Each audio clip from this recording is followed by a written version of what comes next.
Hi everyone, Kelt here. One thing that has got to many people that know the history of the royal family is the fact that recently Meghan is being portrayed by the media as a brave woman who suffered at the hands of the stuffy and antiquated institution of the royal family, etc., etc. It's also been portrayed by Meghan's PR that Meghan is strong compared to the other weak female royals, allegedly. Okay, absolutely not so. Most of us know this. Princess Anne is one of the bravest in the royal family, and braver even than some of the men, I think. If she had done what she did as a man, she would still be considered brave. I don't know if many of you know the story. I knew of the story, but I didn't know that much of the details, but I had a bit of a look into it. Princess Anne had a kidnap attempt some years ago. In 1974, she and her then husband, Captain Mark Phillips, were victims of a kidnapping attempt. This was such a big deal. Princess Anne was targeted as the Queen's only daughter, knowing that the Queen would be in the most difficult situation in her life if she had to make a deal with kidnappers over the life of her daughter. The Queen usually has the stiff upper lip attitude and is a brave woman in her own right, but imagine being in that situation. Imagine her having to make those decisions as to not to give in or to be seen to be giving in to kidnappers. Far worse than anything she's probably had to deal with Meghan and Harry recently. The man who tried to kidnap her was Ian Bull, an unemployed labourer from North London. 3 policemen, 2 chauffeurs, a tabloid journalist and a former boxer stood up against this potential kidnapper, but it was Princess Anne who totally sorted the whole situation. No wonder she has so many military awards and respect within the military. Princess Anne and her husband were heading towards Buckingham Palace after attending a charity film screening. Princess Anne's lady-in-waiting sat across from the couple in the back of their Rolls-Royce limo, which was recognisable with its royal insignia, and also it was a burgundy colour. Princess Anne's bodyguard was in the passenger seat. As the chauffeur drove down the Mall, which is the road that leads between Buckingham Palace and Trafalgar Square in London, a white Ford Escort overtook them and forced the driver to stop about 200 yards away from Buckingham Palace. A man got out of the car, holding 2 handguns, and rushed to the rear of the limo, whereby the bodyguard, assuming he was just an impatient and angry driver, stepped out to talk to him. At this point, the gunman shot the officer in his right shoulder. This guy was aiming to kidnap Princess Anne because she was the celebrity royal in those days, as Princess Diana was later on and nowadays Catherine. On the night of the kidnapping attempt, there was only one man assigned to protect the princess. While the kidnapper was aware of the event that she was attending and Princess Anne's actual attendance at the event, he was not likely to have known the route that the car would be taking. So it was easy for someone to follow the maroon Rolls-Royce as it left the theatre that evening. The kidnapper was a 26-year-old suffering from mental illness, allegedly, and he had rented a car under a different name. The police later found handcuffs, 2 pairs of handcuffs in his car, Valium tranquilizers, and a ransom letter addressed to the Queen. His ransom note was critical of the royal family and demanded a £2 million ransom, £2 million, to be delivered in £5 notes. He asked that the Queen would have the money stored in 20 unlocked suitcases and put on a plane to Switzerland. He demanded that the Queen herself would need to appear on the plane to confirm the authenticity of her signatures, which would be needed on the paperwork. Can you imagine this?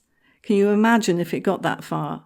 Would the Queen be on a plane according to his demands? I mean, that's a recipe for another disaster. Imagine kidnapping the Queen.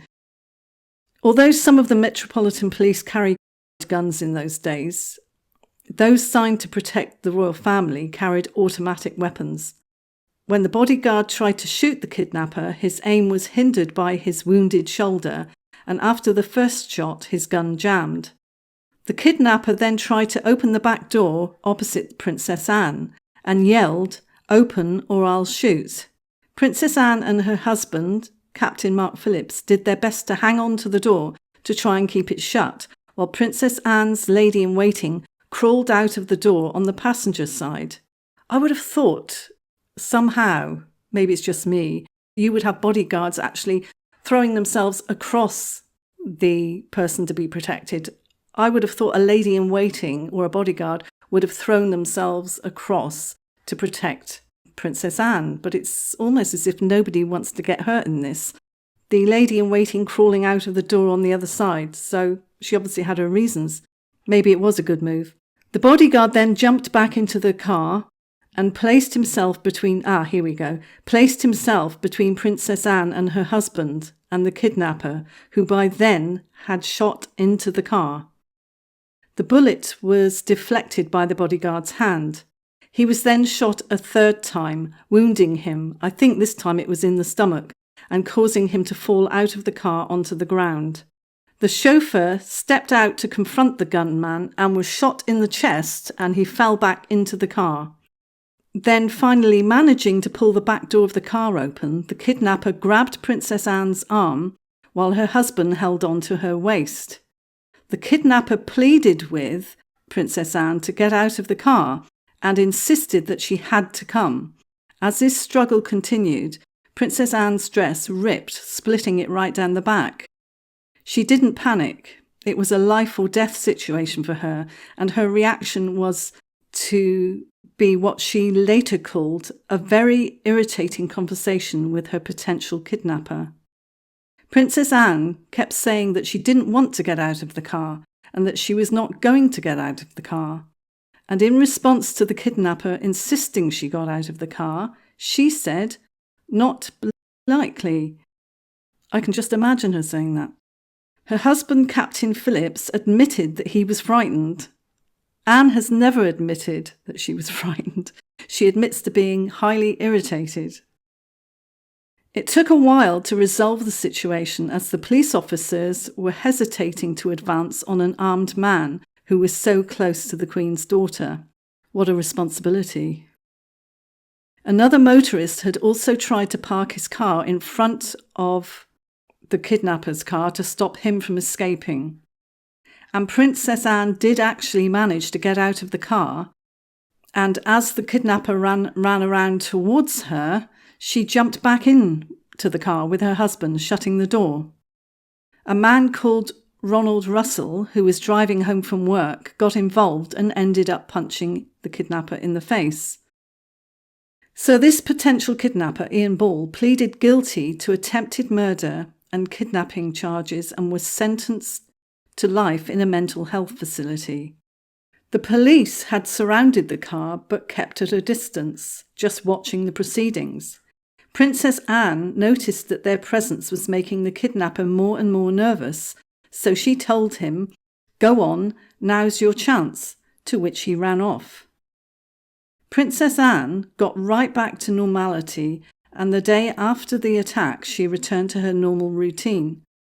The Queen awarded several bravery medals to the three of the men involved in protecting Princess Anne.